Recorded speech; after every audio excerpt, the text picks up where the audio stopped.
The summer of gaming kind of came and went, didn't it? There were some pretty noteworthy reveals like Resident Evil Requiem and Marvel Tokon Fighting Souls, crushing disappointments, Hollow Knight, Silksong at Gamescom for sure, and a whole bunch of missing games. Fable, Contraband, and Gears of War E-Day, whatever else Naughty Dog has going on, etc. Nintendo is pretty much doing its own thing after the Switch 2's launch. Yet, there were a few relative unknowns that none of us saw coming, which were both visually striking and full of potential, least of all from Owlcat Games. You've probably heard of them from Pathfinder Kingmaker, two relatively acclaimed computer RPGs. Warhammer 40k Rogue Trader is their latest title, and while it's returning to the 40k universe with another RPG entry, it reveals something completely different at the Future Games Show: Osiris Reborn. Did you get a signal? After the large haul down this corridor, they shut down this part of the facility. Long time before our arrival. Fine. Let's deal with those guys first.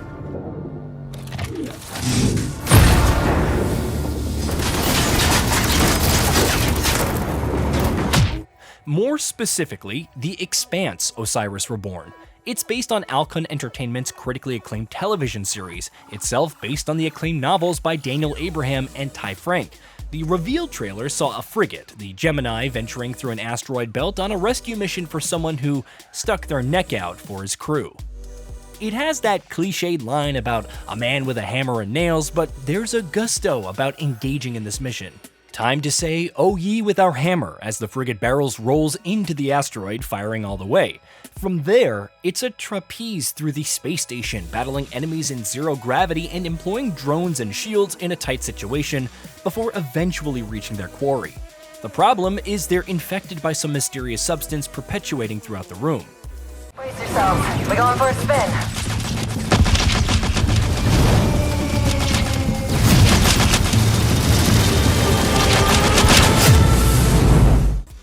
Talk is cheap, of course, and that's doubly so for cinematic trailers. Owlcat Games also provided some pre-alpha gameplay at the tail end of the player walking around in space complexes and city markets. It then cut to some action and cover movement, alongside a gunship tearing apart enemies from the outside. The Mass Effect comparisons are fairly strong, but you're not a Spectre who goes on to become a legend. Instead, you play as a mercenary for Pinkwater Security. As GamesRadar notes, you're involved in a mission on the space station Eros, the asteroid in question, but things suddenly turn bad when the Protomolecule, the blue substance, infests everything and everyone. Your job is to escape, and that's how the game begins.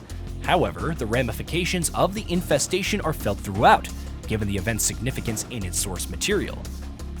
Space exploration has advanced significantly, allowing humanity to build colonies on Earth, Mars, or the Belt, an asteroid belt located near Mars and Jupiter. To say that they're on bad terms would be an understatement. Humans born in the belt, known as Belters, though some resistance is building due to the Outer Planets Alliance. While the Protomolecule is doubtless a major part of the story, your crew is caught in a system-wide conspiracy, and to put it kindly, everything around you begins to fall apart.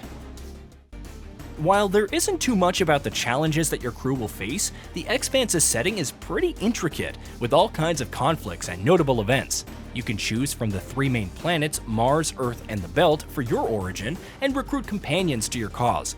Two allies can join on a single mission with different abilities that you have command over. But even cooler is that the rest of the crew provides other assistance. Hacking systems is one example, and the gunship seen in the trailer is another.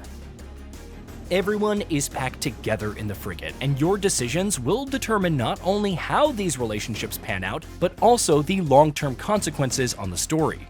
This extends even to the NPCs encountered on planets as you learn their secrets and either manipulate or uncover new routes forward.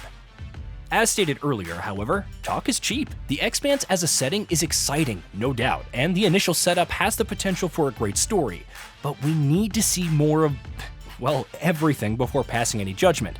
However, one thing is relatively certain: Osiris Reborn could very well fill the Mass Effect-shaped void that's existed since the original trilogy ended.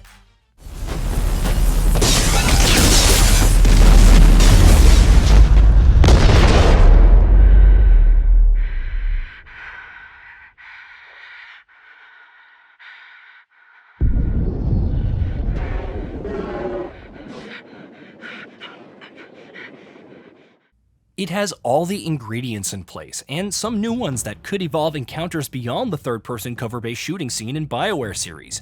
More importantly, it's Owlcat Games at the helm, who have proven their skills time and time again. The Pathfinder series offers some of the most in-depth character building, which is almost as overwhelming as it is enticing. While it's not going to bring that same rule set over, because it doesn't own it, you can bet that the progression and classes will be distinct and offer unique abilities.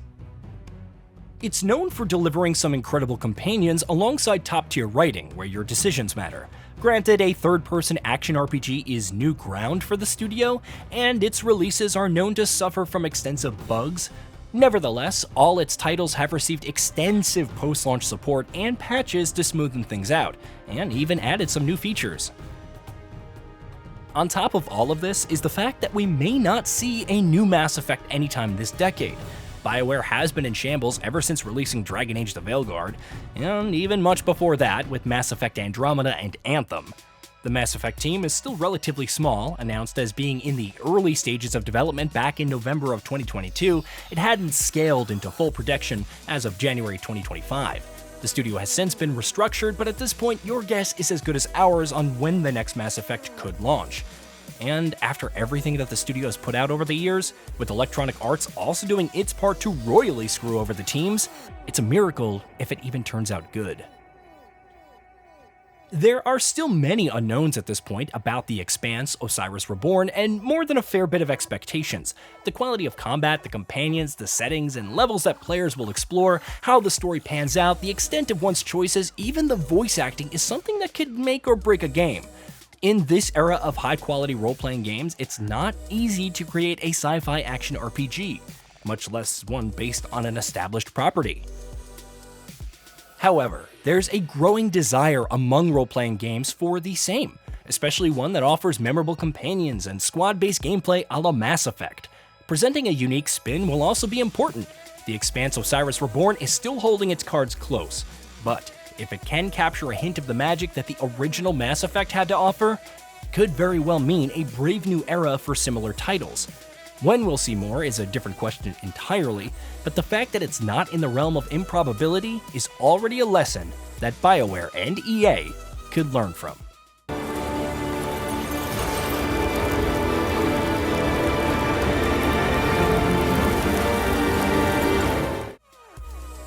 Hey, did you know that we at GamingBolt upload new videos every day? Stick around, drop a like, subscribe, and hit that bell. And let us know what kind of content you'd like to see in the future with a comment below.